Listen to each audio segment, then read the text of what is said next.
Praise the Lord. प्रभूच्या नावाला धन्यवाद देतो मी की देवबाप्पाने ही सुंदरशी वेळ दिलेली आहे की आपल्या परिवारामध्ये शेवटच्या समयात का होईना देवबाप तुमच्याशी काहीतरी सांगू इच्छित आहे. प्रियांनो, माझ्या बॅगमध्ये नेहमी वही असती, सेवकाजवळ तयार मानना असतो. पण देवबाप कधी कधी सेवकाच्या मानण्यावर चलत नाही.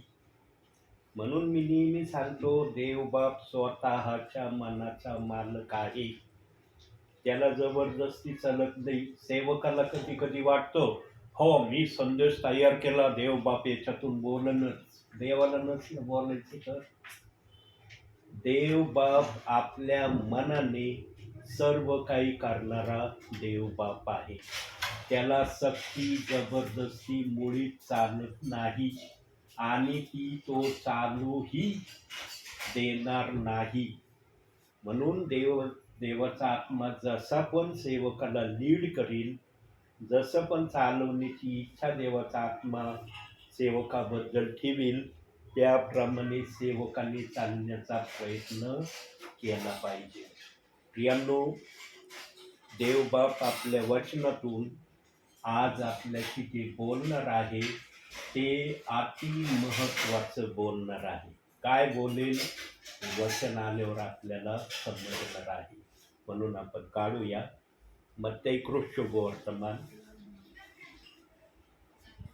9वा अध्याय 30वं वचन.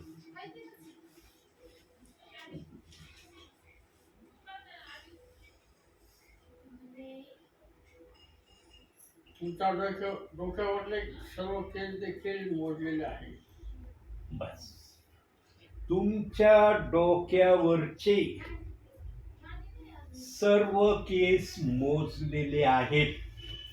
आम्हाला येतात का डोक्यावरचे केस मोजता? आम्हाला येतात का अंगावर किती केस आहेत आमच्या हातापायावरती येतात का मोजता? परंतु देवबाप म्हणतो की तुमच्या अंगावरचे पण केस मी मोजून ठेवलेत आणि तुमच्या डोक्यावरचे पण केस मी मोजून ठेवलेत. जो देवबाप आमच्या अंगावरचे केस मोजून ठेवण्यामध्ये यशस्वी आहे, तो देवबाप कोणत्या गोष्टी करण्यामध्ये यशस्वी असणार? सर्वच गोष्टीमध्ये देवबाप यशस्वी असणार आहे. आणि ज्या देवबाप्पाने एवढ्या नियंत्रणामध्ये आम्हाला केस मोजण्याच्या माध्यमातून ठेवलंय, तो देवबाप आम्हाला कधीही हरवण्याची प्रक्रिया तो येऊ देणार नाही. त्याचं मन त्याला कधीच असं म्हणणार नाही, याला मी हरवलंय, याला मी गमवलंय. म्हणून आमचा देवबाप एक हरवलेल्या मेंढराला शोधायसाठी गेला. यानो, एक मेंढराला शोधण्यासाठी जाण्याचं कारण देवबाप्पा जवळ भरपूर आहे. फक्त देवबाप्पांनी ठरवलं पाहिजे की मला ते बोलायचं आहे, ते सांगायचं आहे. देवबाप्पाला जर कोणती गोष्ट सांगण्याची इच्छा जर झाली तर देवबाप ती गोष्ट सांगायला अडखळत नाही. देवाच्या डिक्शनरीमध्ये अडखळण हा शब्दच नाहीये. म्हणून देवबाप आपलं अस्तित्व आम्हाला सांगतो की मी असंभवला संभव करणार आहे आणि संभवला असंभव करणार आहे. ज्या गोष्टी आम्हाला वाटतात ना की या होणारच, हे मी करणारच, याच्यामध्ये काही बाधा येणारच नाही, तिथं देवबाप म्हणतो तू मीपणा स्वतःचा प्रगट करतोस ना, तुझ्या या मीपणाला बघ कसं तुझं मीपणाचं उत्तर तुला देतो. प्रियांनो, जीवनामध्ये कधी मीपणीने चालू नये.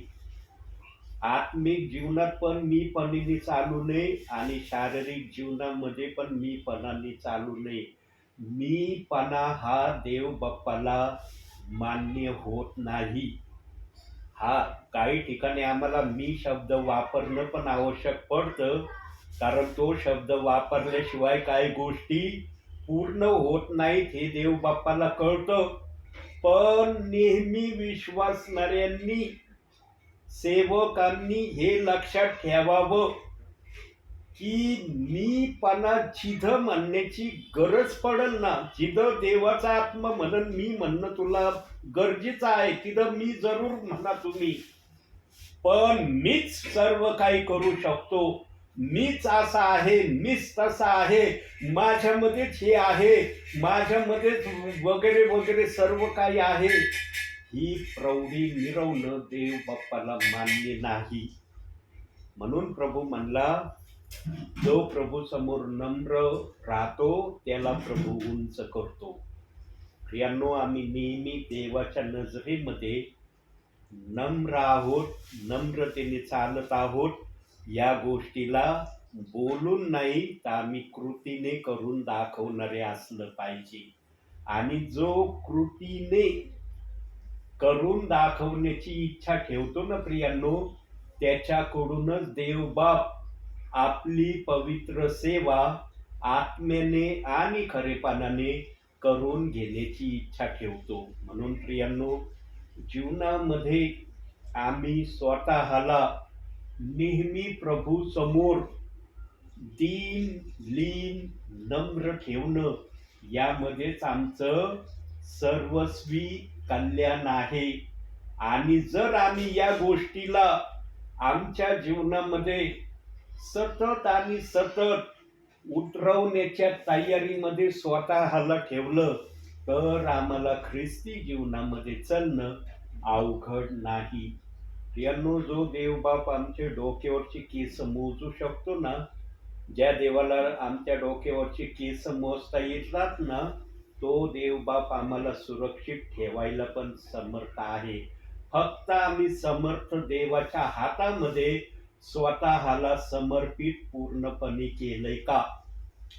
जर आम्ही स्वतःला पूर्णपणे देव बाप्पाच्या हातामध्ये समर्पित केलंय ना प्रियांनो, तर एक वचन बघूया आपण आणखी.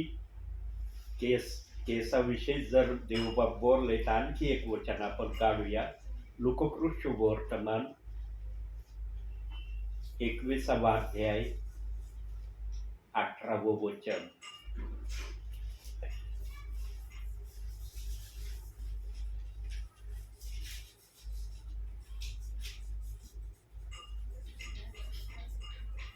तरी तुमच्या डोक्याच्या एका केसाचाही लाभ नाश होणार नाही.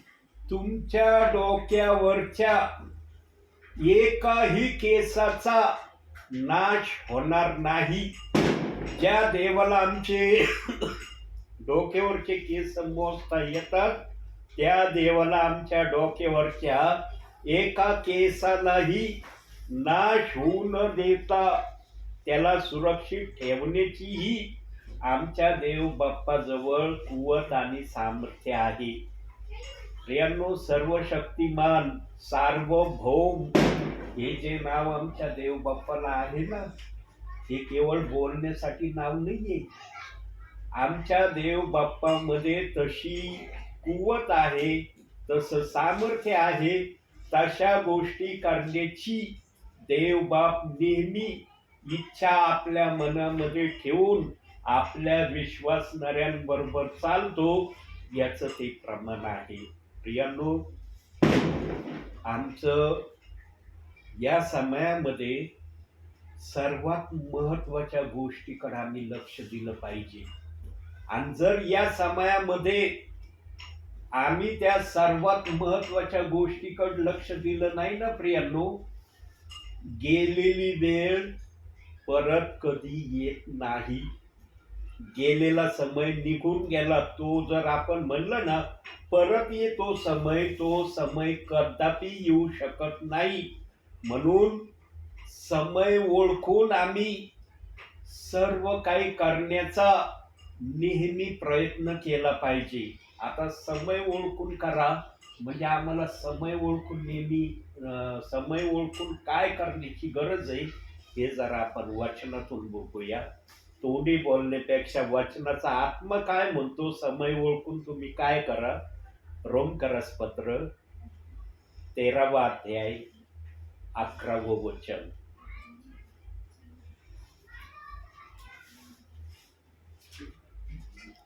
रोमकरसपत्र 13वा अध्याय 11वं वचन.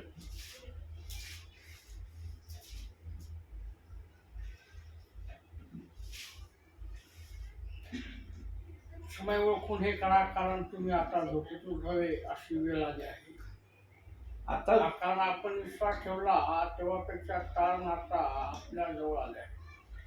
आता झोपेतून उठायला देवबाप आम्हाला सांगतोय. कोणत्या झोपेतून उठायचंय हो आम्हाला? समय ओळखून हे करा, कारण झोपेतून उठण्याचा समय आला आहे. म्हणजे कोणत्या झोपेची गोष्ट प्रभू त्या वचनात बोलत आहे? मग खालच्या भागात सांगितलंय की तुमचं तारण होण्याची वेळ आलेली आहे. प्रियांनो, ज्यांचं तारण झालेलं आहे आत्म्याने आणि खरेपणाने, ध्यान देऊ नाही का प्रभू काय बोलत आहे? आणि कदाचित आजचा हा शब्द नवीन असेल, मला सांगता येणार नाही. ज्यांचं तारण झालेलं आहे, जो तारणामध्ये चालण्याची सदैव इच्छा ठेवतो, त्याच्यामध्ये पवित्र आत्मा आहे. तारण ज्यांचं होतं त्यांना पवित्र आत्मा मिळाल्याशिवाय राहत नाही. कारण देवाने जर काही स्वीकृती दिली तर देवबाप आम्हाला पण त्या स्वीकृतीचं काहीतरी प्रमाण आमच्यामध्ये दाखवतो ना, की हे प्रमाण आहे तुझ्यामध्ये. देवाण आणि घेवाण दोन्ही गोष्टी प्रभू करतो. प्रियांनो, काही जणांचा असा भ्रम आहे देव बाप्पाविषयी की देव बाप नुसता घेण्याला बसलेला आहे, देव बाप द्यायला बसलेला नाही. प्रियांनो, देव बाप द्यायला पण बसलेला आहे आणि घ्यायला पण बसलेला आहे. दोन्ही गोष्टी तो आपल्या विश्वासणाऱ्याकडून घेण्याच्या इच्छेमध्ये आहे. आणि मला सांगा, ज्यांच्यामध्ये पवित्र आत्मा आहे असं जर देवाचा आत्मा बोलतोय, पवित्र आत्मा एखाद्यामध्ये जर आला तर तो पवित्र आत्मा त्या विश्वासणाऱ्याला काही करण्याची मुभा देईन का? काही करतो, तुला सगळं काही मी माफ करतो असं म्हणून का? प्रियांनो, ज्यांना पवित्र आत्मा दिला जातो ना, त्यांच्यामधला सर्वात मोठा गुण काय आहे माहिती का?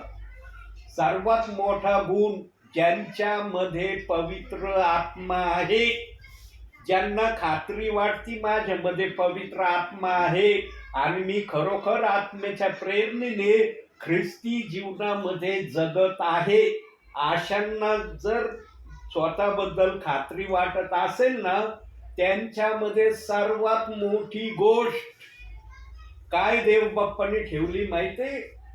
किंवा काय गोष्ट आपल्या जीवनामध्ये अनुशासनामध्ये ठेवून चालण्याचा प्रयत्न करतात?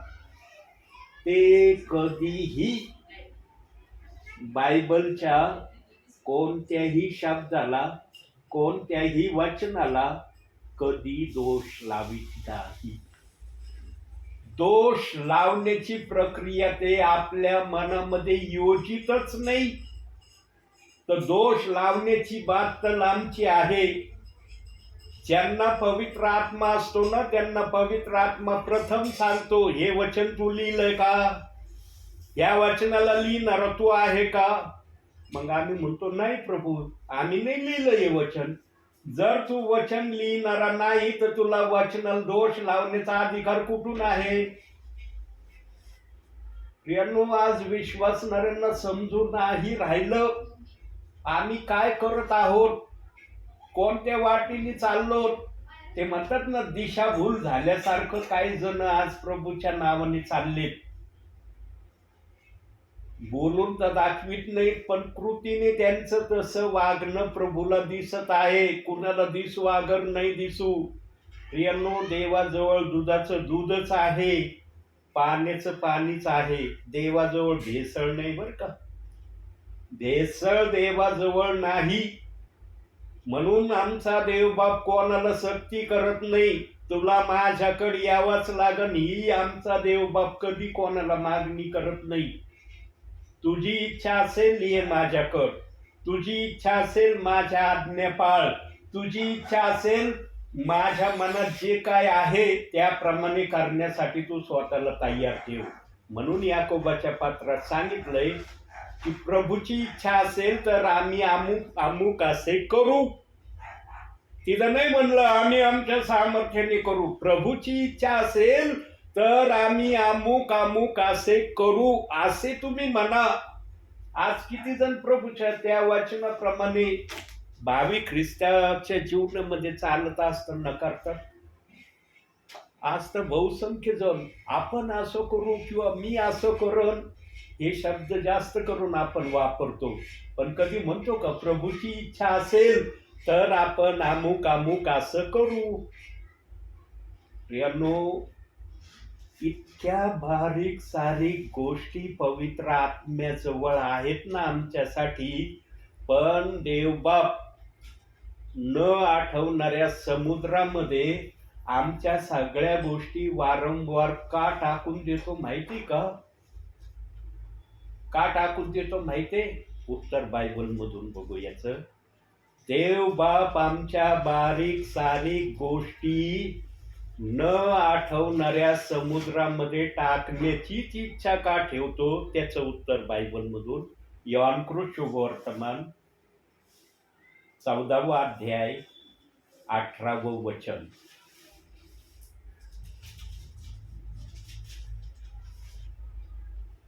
मी तुम्हाला अनाथ असे सोडणार नाही, मी तुम्हाकडे येईन. मी तुम्हाला अनाथ असे सोडणार नाही. जो देवबाप आम्हाला अनाथ न सोडण्याची भाषा बोलतो ना, त्या देवबापाला सांगायची गरज पडत नाही की याला कशा प्रकारे मी अनाथ सोडू शकत नाही. सगळ्या सुईच्या बारीक टोका एवढ्या गोष्टी देवबापाला कळतात. सुईचं टोक तरी मोठं होईल इतक्या बारीक सुईच्या टोका एवढ्या गोष्टी आमचा देवबाप आम्हाला अनाथ न सोडण्यासाठी पाळतो. प्रियांनो, देवाचं मनोगत ना कोणी समजू शकत नाही. देवाची भावना कोणाला समजण्याची कधीच कुवत प्राप्त होणार नाही. हा थोडं बहुत आम्हाला देवबापाने समजू दिलं की त्याची मर्जी आहे की मीच खरा सर्वशक्तिमान देव आहे. याचा आम्हाला पण काही प्रमाण असणं गरजेचं आहे की तो सर्वशक्तिमान आहे. काय प्रमाण आहे, काय गोष्टींनी तो सर्वशक्तिमान आहे हे आम्ही ओळखलं पाहिजे. प्रियांनो, ज्या प्रभूला आम्ही आमच्या जीवनात उतरवलंय ना, तो प्रभू आमची सर्वदा काळजी घेण्याकडे लक्ष देतो. त्याने जर आमची काळजी घेतली नाही, त्याने जर आम्हाला जो वायदा केला की मी तुला अनाथ असे सोडणार नाही, आणि जर त्याने थोडस जरी आम्हाला अनाथासारखं सोडलं ना प्रियांनो, तर आमच्यावर कोणती घटना येऊ शकते माहिती का? कोणत्या घटनेचा आम्ही सामना करायला जाऊ शकतो माहितीये? वचनातून बघू कोणत्या गोष्टीचा सामना करायला जाऊ शकतो. 5 मिनिटं अजून बोलतो आणि मग थांबतो मी. 1 पेत्र 5वा अध्याय 8वं वचन.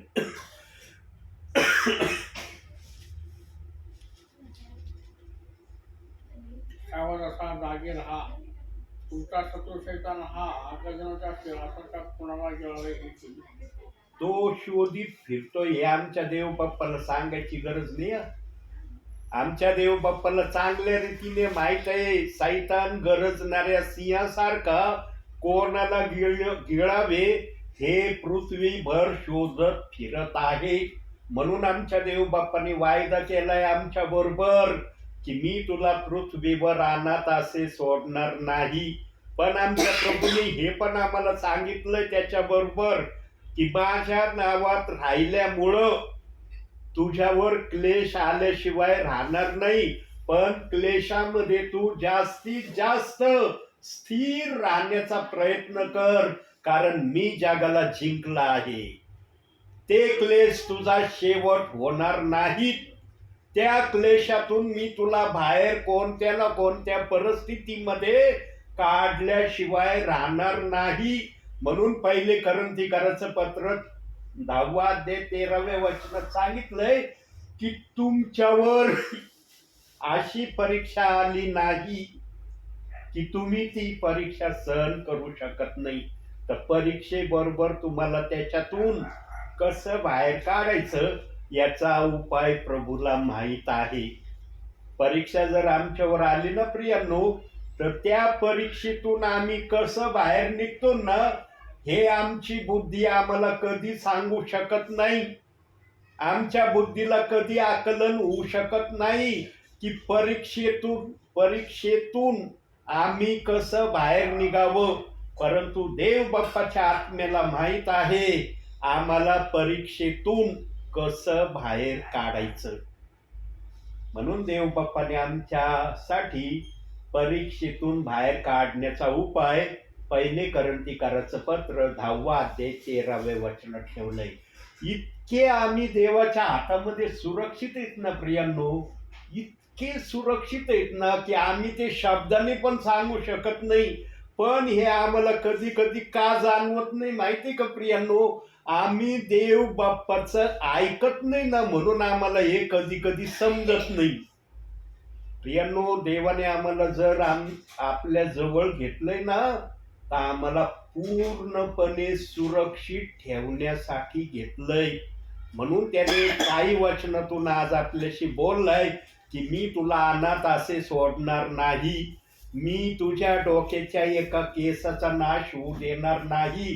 तुला परीक्षा जर आली तर परीक्षेतून कसं तुला बाहेर काढायचं त्याचा उपाय पण माझ्या जवळ आहे, आणि तुझ्या डोक्यावरचे सगळे केस मी मोजून ठेवले. बघा प्रियांनो, एवढ्याच गोष्टी देवबाप बोलला पण किती अर्थपूर्ण आहे. आम्ही साधारण नाही प्रियांनो, आम्ही जगामध्ये वावरत असताना कधी स्वतःला असहाय्य समजू नये.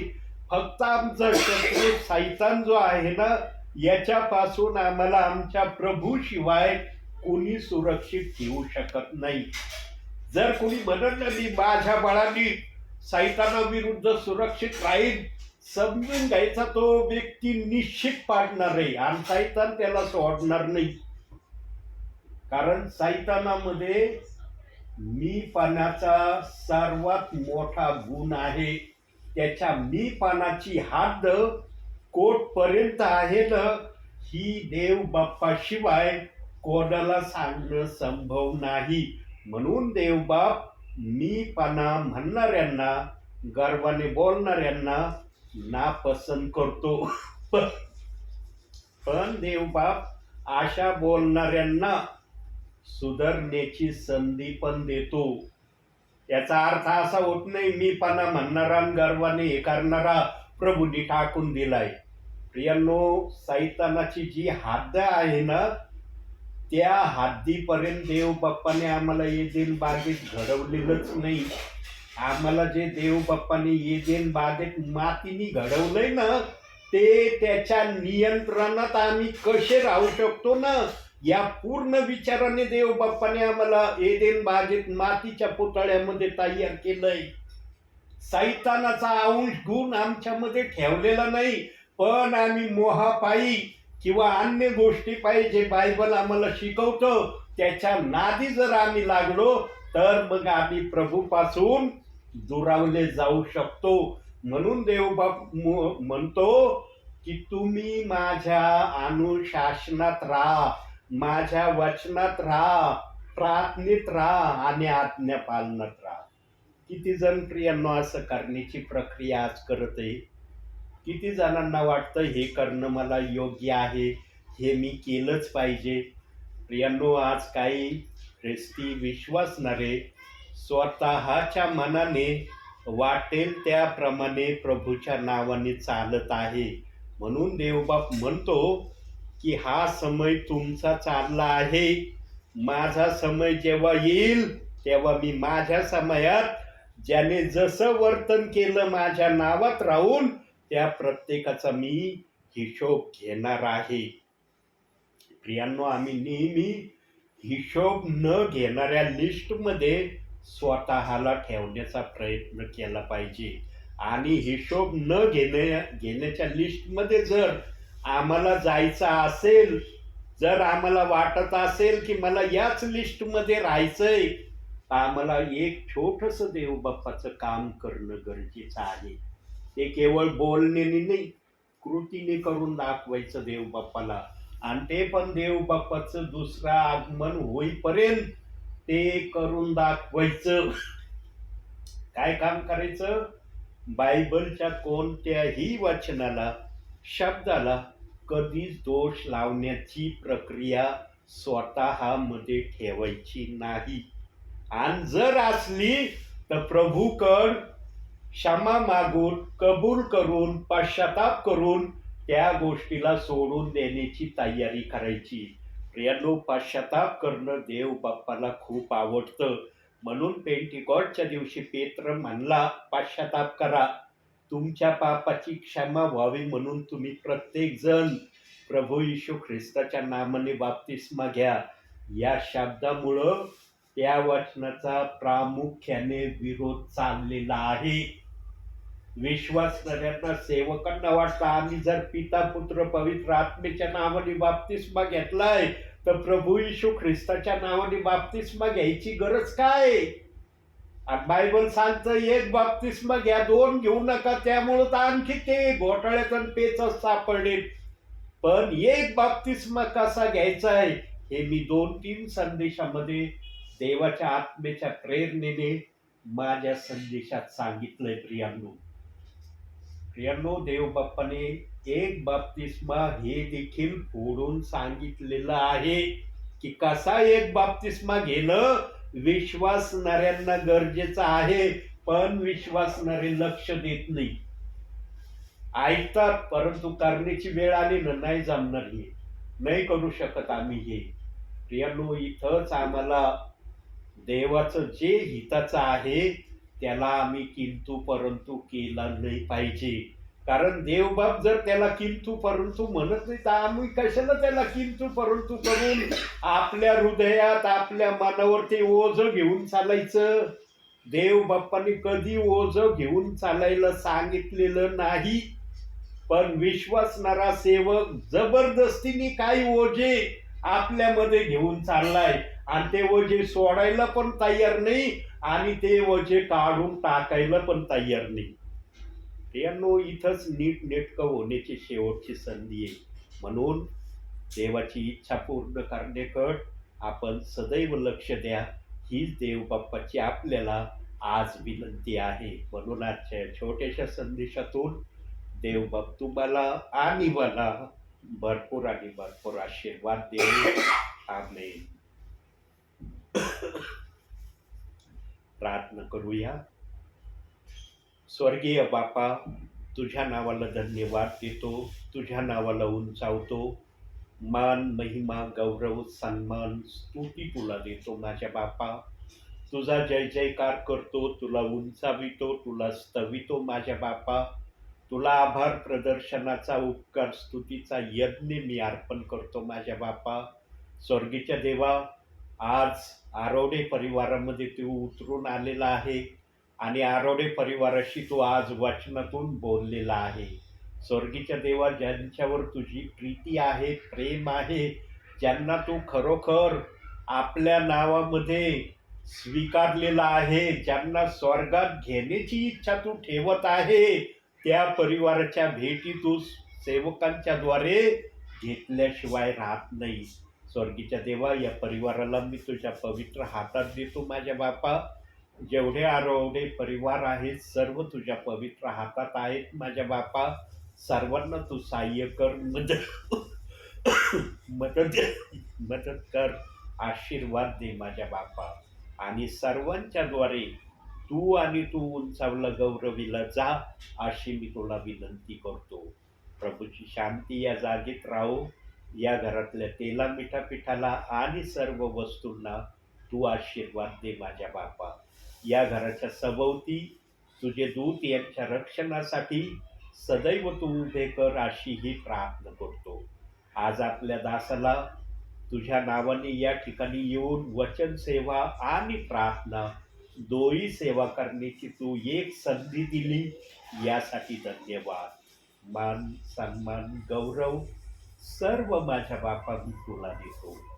धन्य तारणारा प्रभू येशू ख्रिस्त याच्या प्रिय आणि गोड नावानं मागतो, म्हणून तू ऐक माझ्या बापा. आमेन.